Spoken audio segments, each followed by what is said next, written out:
You ever been in a place where the world seems to write you off before you even say a word?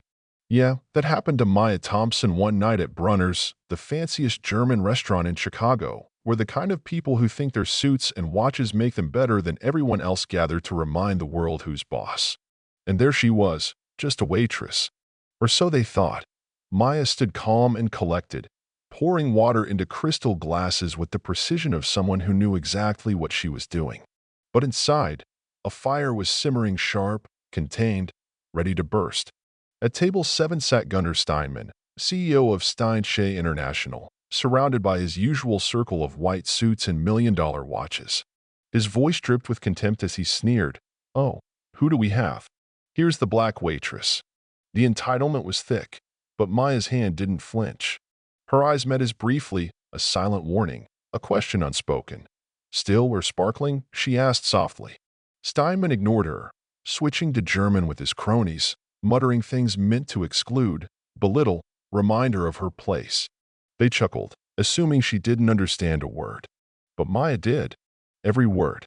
Because Maya Thompson wasn't just some server scraping by, she was a Columbia University graduate, dual degree in linguistics and financial economics, fluent in 5 languages including German, French, Mandarin. She was also the only daughter of Langston Thompson, a black tech billionaire quietly funding Steinman's expansion behind the scenes. But none of that mattered tonight. Tonight, she was here by choice, to serve, to observe, to learn from the ground up, unseen, unrecognized. Henry, the head chef who had been at Brunner's for 30 years, watched her with a knowing eye. Maya carried herself like a loaded book, silent until opened. Back at table 7, Steinman grew more comfortable. Speaking openly in German, they hire them for image, not intellect. That wasn't just an insult to Maya. It was an echo of every woman ever told she didn't belong. Most would have walked away. Not Maya. Her spine straightened, not shocked, but certain. She returned with calm precision. "Excuse me, Mr. Steinman," she said smoothly in flawless German. "Intellect is not tied to skin color or occupation." The room fell silent. You could hear the clock ticking. Steinman's jaw tightened. A sip of wine nearly choked one of his associates. Maya switched back to English, placing a glass gently in front of him. "Still water for you. Unless you prefer a splash of humility." The silence was deafening. Guests started noticing, phones discreetly recording. Steinman tried to regain control. "You speak German?" "I speak many things, Mr. Steinman," Maya said, cool and steady, including numbers. From her apron, she pulled a folded napkin with a summary of Stein's recent earnings, discrepancies clearly highlighted. "You might want to revisit your Berlin division's overheads," she suggested, placing the napkin beside his menu. And then, just as the universe loves irony, Langston Thompson walked into the lobby. No entourage, no announcement, but everyone stopped. His gaze locked with Maya's, a quiet smile passing between them. Steinman's face went pale. Suddenly, the invisible became undeniable. Langston Thompson was Stein's angel investor, the reason behind the company's survival. And Maya was the heir. Langston nodded to the frozen executives, then turned to Maya. "Ready to go, sweetheart?" She nodded, handing her apron to Henry, who smiled knowingly. Father and daughter walked out into the Chicago night, leaving behind stunned silence like royalty passing through a crowd. Maya didn't look back. She knew no one at that table would forget the night the waitress reminded them brilliance needs no title, only a moment. I in the limo, jazz playing softly, Maya sat quietly beside her father. He finally broke the silence. "You handled that with more restraint than I would have." She smiled faintly. "I didn't do it to win. I did it because someone had to say it." Langston nodded, already seeing the video blowing up social media. "Timing's never been your thing," he teased. "Didn't think it was reckless?" she asked. "No," he said. "That man disrespected you, underestimated you, and insulted many. You held up a mirror, made him look." She gazed out the window, catching her reflection layered with city lights. "I never wanted anyone to know who I was. I needed to see the world without our names cushion." Langston smiled. "You showed who you were without a name tag." They arrived home, a townhouse bought under another name. Maya stepped out into the night. Langston didn't follow. "Got to fly to D.C. But we'll talk soon, when you're ready." "I will," she said. "And thanks for letting me figure it out on my own." He saluted. You didn't just find it, you owned it. The next morning, emails flooded in, journalists, advocates, even a White House invitation. Henry texted, "Next dinner's on me. Bring subtitles." Maya smiled, only if menus are in French. She scrolled comments on the viral video praise, accusations of arrogance, conspiracy theories about staging. She read them all calmly. This was the unfiltered world, loud and clear. That night, she called Ava Green, former debate teammate and nonprofit head. "You still hosting the leadership program?" Ava asked. "Not to donate," Maya said. "I want to teach one." Ava laughed. "You serious?" As serious as Steinman's face that night.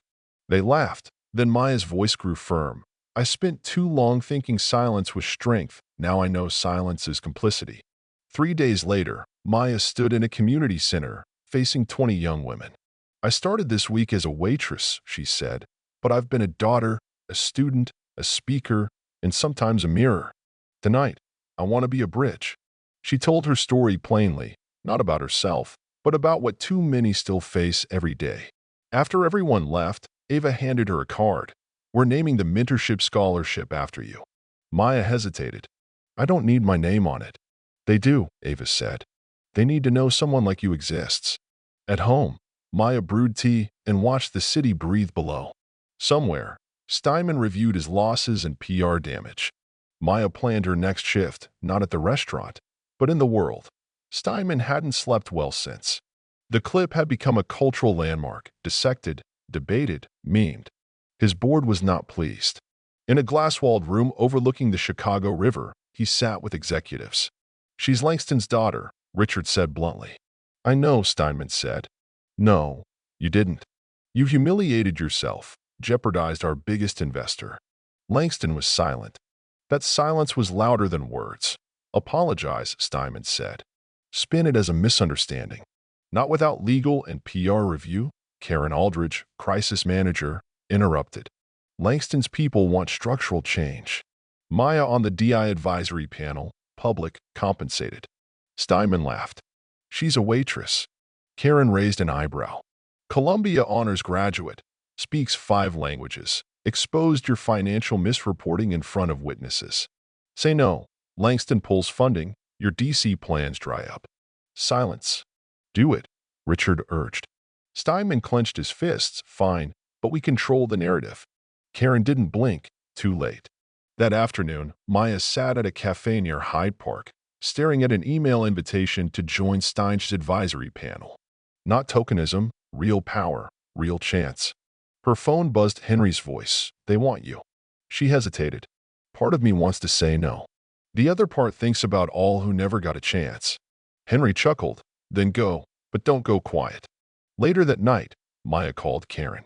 "I'll accept if I get full access to diversity reports, hiring, promotions. No window dressing." Silence. "Deal." 2 weeks later, Maya walked into Stein's sleek office. No badge, but everyone knew who she was. Steinman extended his hand. She shook it briefly. Cameras clicked. Maya addressed reporters. "I'm not here because I needed a job. I'm here because humiliation can become reckoning. I believe transformation starts at the top." Board members nodded, even Steinman. Langston called. "I watched live. You were measured, firm, powerful." Maya exhaled. "I never planned this. I just wanted to see the world for what it is. Now I want to change it." "Then start using your name to keep doors open," Langston said. Outside, city lights flickered. Steinman stared out, his image shaken. Maya typed her first equity reform proposal. The reckoning had begun, born not of rage, but quiet fire and a voice refusing silence. Months passed, audits, meetings, whispers of resistance, but also growing allies. Maya faced anonymous threats, office sabotage, but stood firm. Employees began to speak. Small victories added up. She hosted dinners, built networks, transformed fear into strategy. She confronted old power structures disguised as order, silent resistance, and cracked the glass ceilings from within.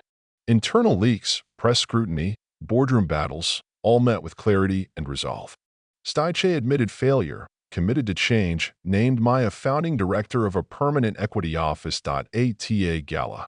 Maya spoke of leadership not as climbing ladders alone, but holding them steady for others. She shared a blueprint for justice, a discipline, not a destination.